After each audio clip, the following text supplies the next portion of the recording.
महाभारत का युद्ध समाप्त हो चुका था, धर्म की विजय हो चुकी थी, लेकिन समय का चक्र अभी रुका नहीं था। द्वारका अपने वैभव के शिखर पर थी, पर श्री कृष्ण जानते थे अब लीला के समापन का समय आ गया है। यादव वंश में अहंकार और मद का प्रवेश हुआ। प्रभास क्षेत्र में वही वंश जिसे श्री कृष्ण ने स्वयं खड़ा किया था, अपने ही हाथों नष्ट हो गया। श्री कृष्ण सब देखते रहे, पर रोका नहीं, क्योंकि जो समय द्वारा लिखा जा चुका हो उसे स्वयं भगवान भी नहीं बदलते। कुछ समय बाद बलराम समुद्र तट पर पहुंचे। उन्होंने योग धारण किया और शांत भाव से अपना शरीर त्याग दिया। अब केवल श्री कृष्ण शेष थे, न द्वारका, न रथ, न सेना, न शंख, न सुदर्शन, केवल मौन और वन का मार्ग। श्री कृष्ण वन में पहुंचे।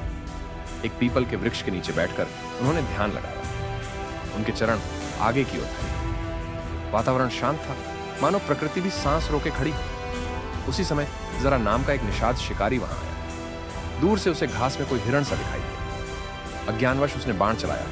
वह बाण सीधे श्री कृष्ण के चरण में लगा। जब जरा पास आया तो उसके हाथ कांपने लगे। वह समझ गया, यह कोई साधारण पुरुष नहीं, स्वयं नारायण है। वह रो पड़ा, चरणों में गिर गया और क्षमा मांगने लगा। श्री कृष्ण मुस्कुराए। उनके चेहरे पर न पीड़ा थी, न क्रोध, केवल करुणा। उन्होंने कहा, हे जरा, यह तुम्हारा दोष नहीं, यह तो समय का विधान है। पूर्व जन्म में तुम बाली थे और मैंने तुम्हें वृक्ष की ओट से मारा था। आज वही कर्म पूर्ण हुआ है।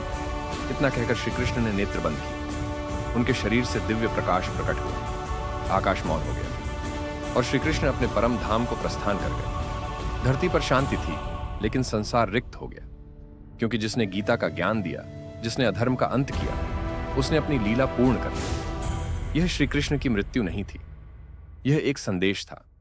जो इस संसार में आता है उसे जाना ही होता है, चाहे वह स्वयं भगवान ही क्यों न हो।